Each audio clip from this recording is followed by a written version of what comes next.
आज यहां पुनः राज्य में कोरोना संक्रमण को रोकने के लिए, उस पर काबू पाने के लिए एक और नई पहल हमारी सरकार ने की है। आप सब लोगों को मालूम है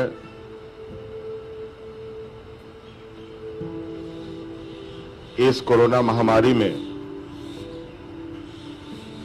झारखंड सरकार ने कई नई और कारगर व्यवस्थाएं स्थापित की हैं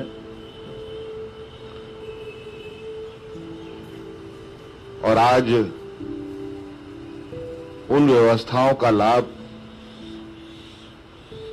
संक्रमित लोगों को, राज्यवासियों को प्राप्त हो रहा है।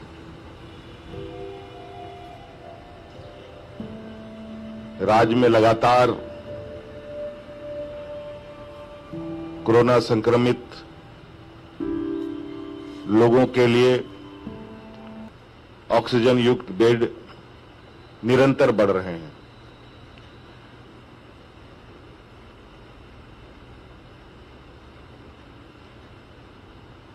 कोरोना संक्रमित लोगों को ऑक्सीजन उपलब्ध कराने के लिए लगातार प्रयास चल रहा है। कई व्यवस्थाएं हम लोगों ने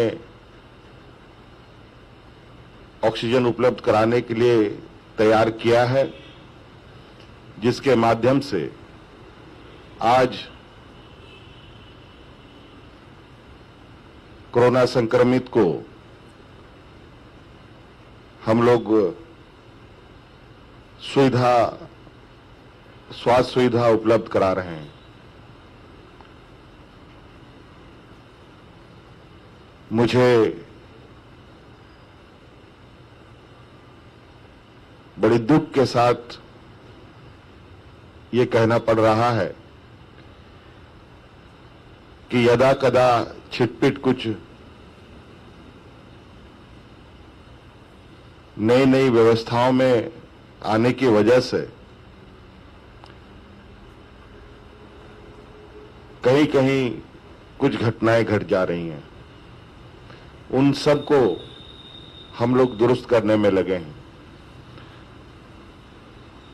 संक्रमण जितनी तेजी से बढ़ रहा है, उसी गति से राज्य सरकार भी काम कर रही है।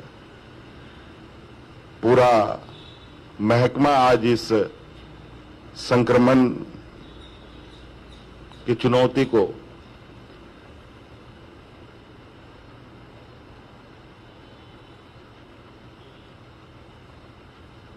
और उस चुनौती का समाधान हल ढूंढने में लगी है।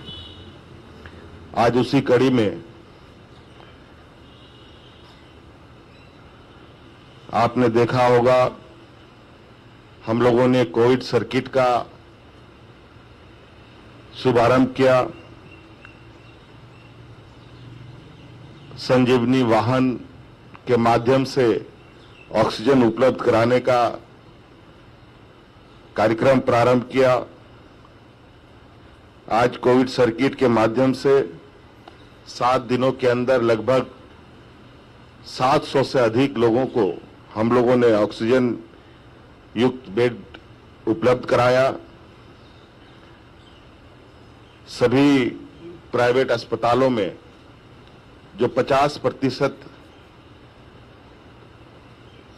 कोविड के लिए बेड आरक्षित करने का जो निर्णय था, उसको बढ़ाकर हम लोगों ने 70% कर दिया है।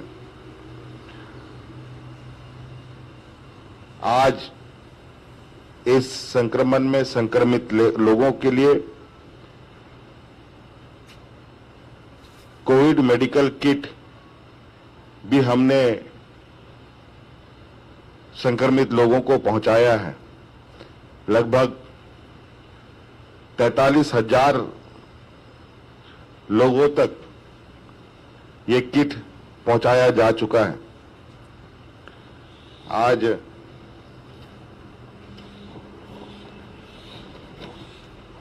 उसी कड़ी में अमृत वाहिनी वेबसाइट और ऐप का हम उद्घाटन करने जा रहे हैं और इसके माध्यम से और सरलता के साथ हमारे संक्रमित लोगों को हम स्वास्थ्य सुविधा उपलब्ध कराने की सुनिश्चित करेंगे। आज अमृत वाहिनी के माध्यम से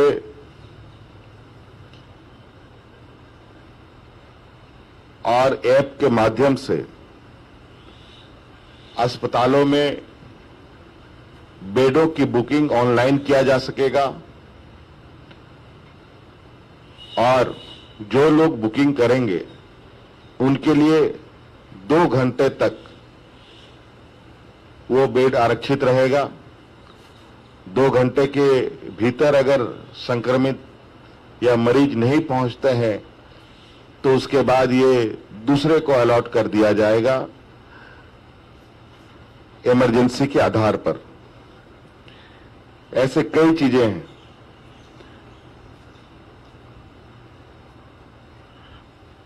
और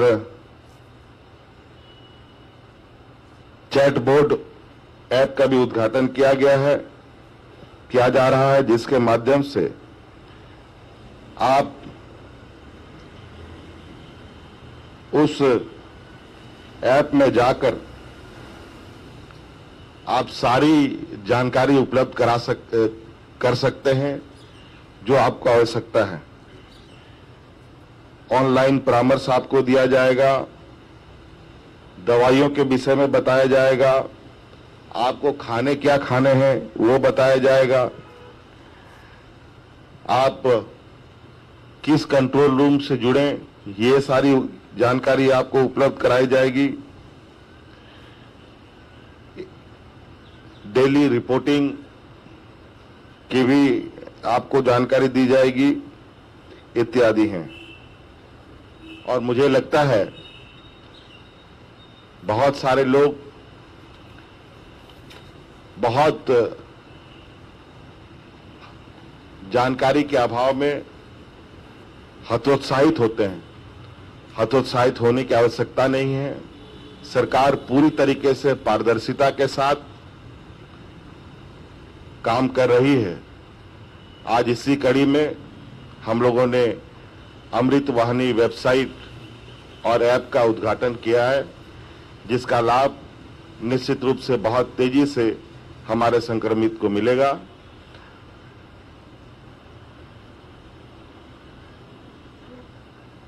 आज ये चुनौती का दौर है। निश्चित रूप से हमें काफी सहनशीलता के साथ और काफी संवेदनाएं के साथ काम करने की आवश्यकता है। मैं बार बार ये बात फिर से दोहराना चाहूंगा, यह संक्रमण जिस तरीके से फैल रहा है उसे रोकने में हम सभी लोगों की अहम भूमिका है। यहां तक कि कोरोना संक्रमित व्यक्ति की भी अहम भूमिका है। आप आज के दिन में साधारण सर्दी खांसी बुखार को भी हल्के में ना लें, उसे भी आप एक कोरोना मानकर चलें। अगर आपको ऐसा कुछ लगता है कि आप अस्वस्थ हैं, आपको सर्दी है, खांसी है, तो आप अपने आप को तुरंत आइसोलेट कर अपनी उपचार करा सकते हैं।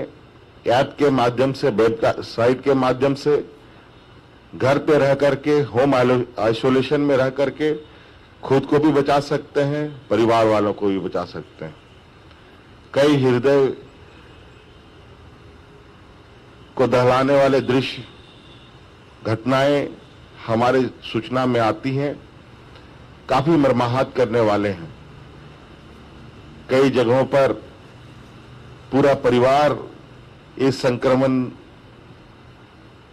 संक्रमण ने उनको निगल लिया। ऐसी घटनाएं ना हो, इसके लिए हम सब लोग मिलकर इस जंग को लड़ें, और ये जंग में सहभागिता ही सबसे बड़ा हथियार है। सरकार आपके साथ परछाई की तरह खड़ा है और हर हाल में संक्रमित लोगों तक उनको स्वास्थ्य सुविधा उपलब्ध कराना सरकार की जिम्मेवारी है। बहुत बहुत धन्यवाद। जोहार।